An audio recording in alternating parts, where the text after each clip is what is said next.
Revelio.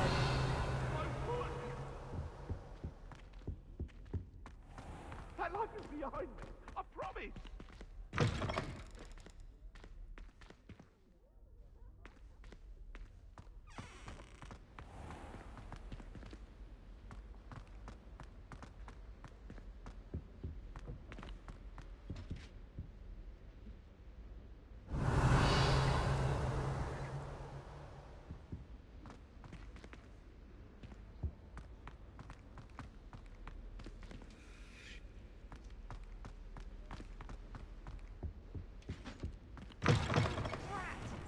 I hate to see a creature get put down like that.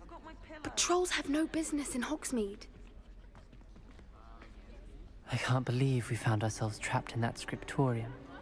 Never again.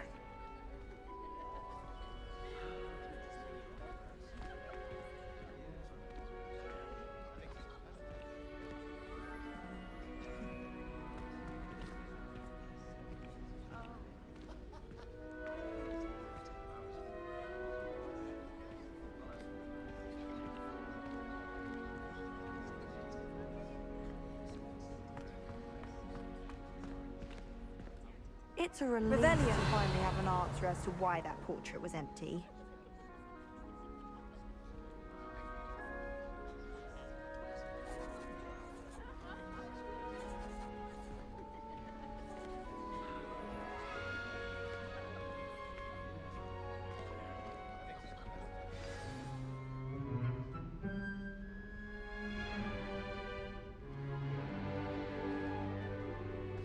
In today's lesson, we will cover a truly thrilling event.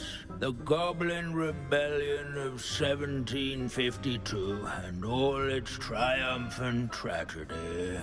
But more specifically, we will address the devastating effects it had on the wizard milling industry.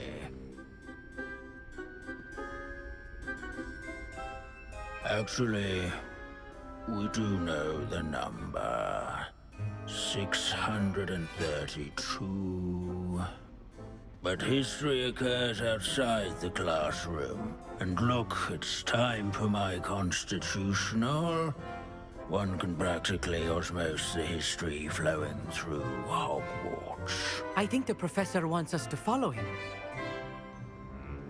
And now for a stroll to the bell tower entrance hall. Along with the rest of the castle, it was completed in the late early Middle Ages. The hall and the bell towers that loom above it contain myriad interesting artifacts.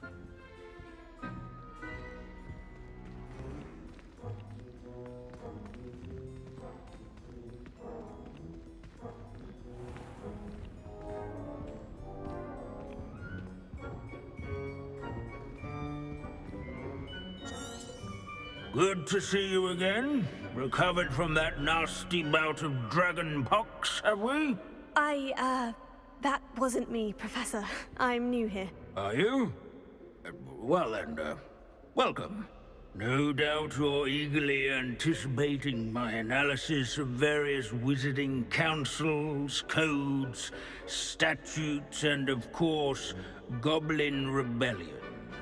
Not all goblins are rebellious. Some venture into wizarding politics, such as Eargit the Ugly. Some are talented artisans, such as Bragbor the Boastful.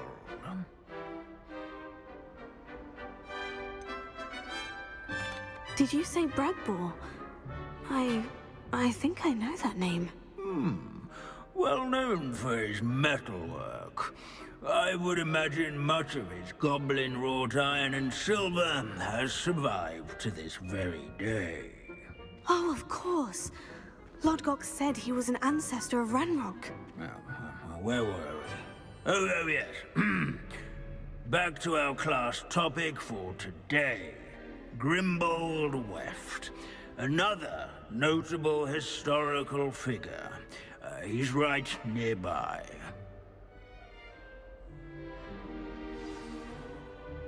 Curious students can find him on display here in the bell tower entrance hall.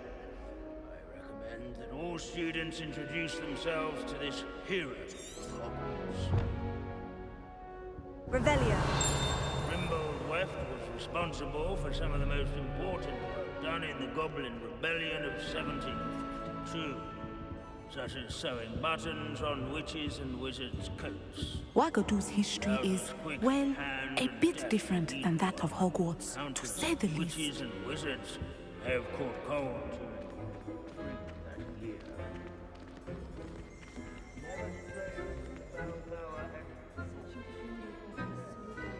These bits of broom are all that's left of a witch called Celine Wartnobby. Rumor has it, she was demonstrating her experimental lunar apparition charm. She was never seen again. Perhaps she succeeded. I suppose we'll never know. Revelio. Sir Skagglethorpe the Heedless once challenged a mountain troll to a game of musical chairs. Care to guess who won? If you fail History of Magic, you're doomed to repeat it. The class, that is.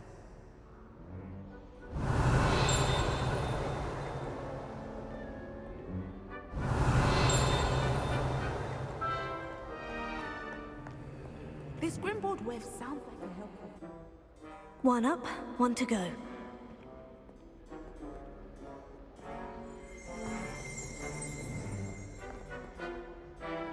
Revelio.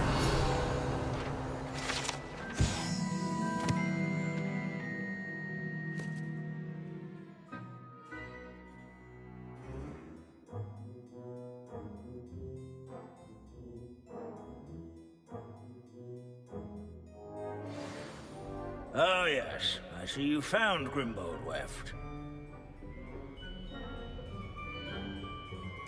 Yes, I rather enjoyed seeking him out. The thrill of the scholarly pursuit. I know the feeling quite well.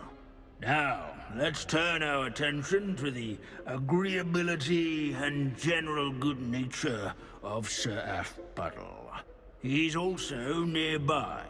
See what you can learn from him for your next assignment. Standing in eternal but symbolic watch over the bell tower is a retinue of loyal knights, or rather, statues of knights, I should clarify.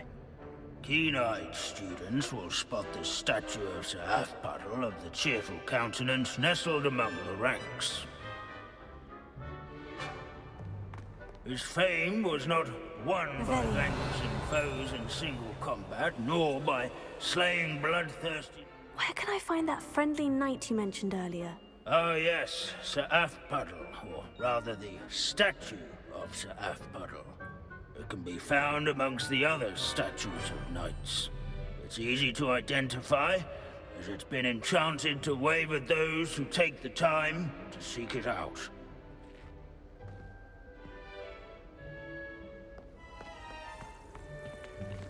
There's nothing quite so magical as history. Dusty, immutable history. Sir Aphbuttle was the friendliest. Revelio. This is a centuries-old likeness of Pangadon. Fearless mouse hunter and devoted study companion. People have always loved their pets. I find that comforting. At least we're out of the classroom.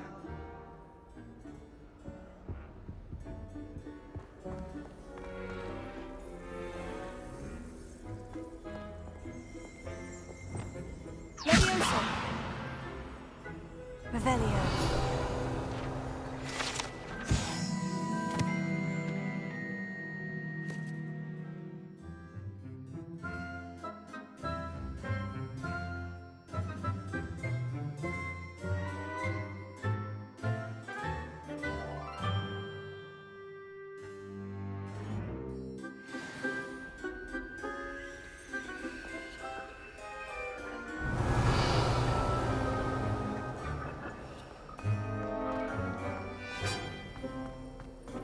Students often complain about the many staircases at Hogwarts, but they never bother me. Professor Binns, I found the statue of Sir Afpuddle. Ah, well done. Alas, Sir Afpuddle's affability was his undoing. Died instantly trying to befriend a basilisk. Eye contact is not always to be encouraged. So beloved was he that even some goblins mourned his passing. Of course, that did not bode well with the rest of the goblins, most of whom could not abide mourning the loss of a wizard.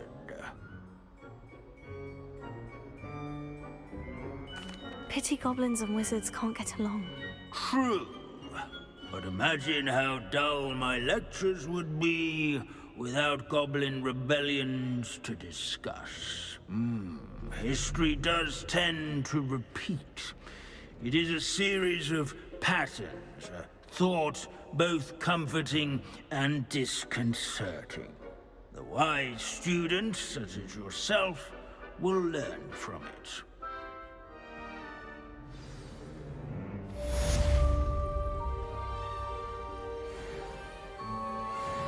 History is written by those who do their schoolwork, so they say. Or at least, I like to say that. We've all gone on another one of Binns's wild goose chases. How can we do so much and accomplish so little?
Some exciting news to share.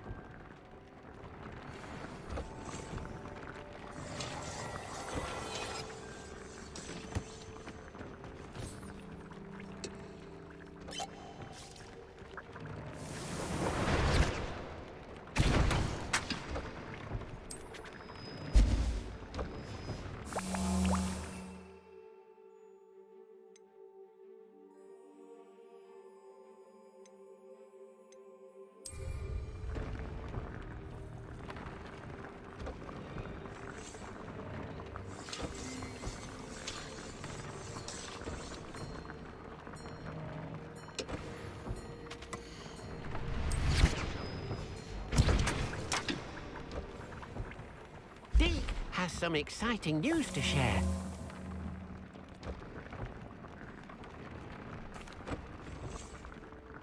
Hello, Deke. Professor Weasley said you had an idea. Indeed, Deke does. Deke knows that you want to learn about all sorts of beasts, and Deke recently heard rumors of a phoenix nest in a nearby mountain. A phoenix nest? I wonder if it belongs to the phoenix Natty mentioned, the one Harlow and the poacher pack are after. Deke would not doubt it. If Deke has heard of it, surely the nasty poachers have as well, which means it could be in danger. Well, I'd better go and rescue it then, hadn't I? Deke thinks so. So majestic a beast should not fall into such vile hands. Deke is not sure why, but Deke feels that saving a phoenix might help to make amends for what happened with Deke's prior master. Deke hopes that you are able to find the phoenix and bring it to the room where it will be safe.